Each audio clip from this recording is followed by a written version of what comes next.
bridge between the ideas that Stig and the designers come up with and different 3D departments. We help visualize it on paper, painting it up, drawing it up in 2D, and then they take that and actually make the assets for the game. You have to come up with cool design with limited time. The design also has to make sense to the art director, game director, the lead artist. So it's definitely fun, but it's stressful. What's usually given to us is a quick description and then sometimes a write-up on whatever that creature or character has to do, their function in game, and there's always sort of a highlight on special abilities or things that we need to focus on. There's only 4 concept artists here. We all sit together, so we do get to see what we're doing. I feel like I should know a lot more about Greek mythology by now. I should have my PhD degree or something. Yeah. But still, a lot of times, I just sort of make up a lot of things, and it's still a lot of fun.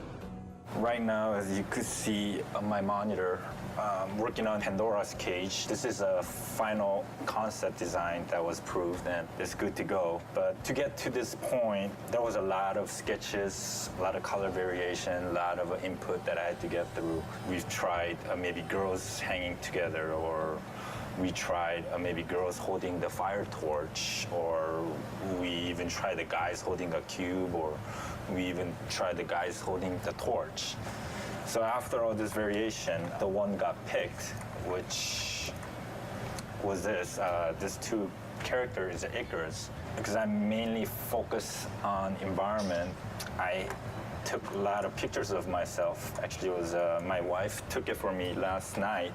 It's kind of embarrassing to show, but I'm wearing my boxers and just shirt.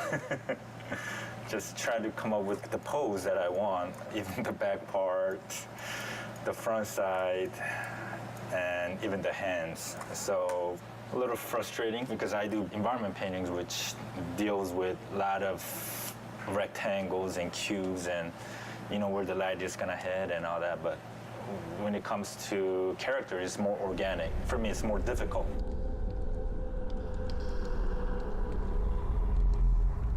Is Palace for the Gods. These are the basic thumbnails I showed to director. Then from here, we start to bring in all these location elements where each portion of the buildings are representing different levels. It's not just figuring out the entire look of the place. I also have to figure out how each sections are connected. The actual elevation of the location and how it's connected has to be pretty accurate. Every time I do a second pass on the concept, it raises so many questions again. Feedbacks means change, and after that it raises different questions, and another meeting, and feedback again, and changes. So it started with a very ambitious and very inspired task, and then slowly became a big headache. But the funny thing is, you never get to see this scale in actual game, because actual gameplay only takes place in this top section here.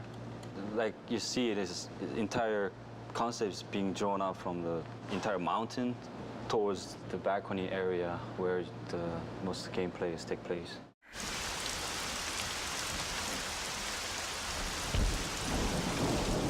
One of my most favorite tasks was to create Aphrodite, the goddess of love. My chore, as it were, was to create the most beautiful woman that ever existed in Greek mythology.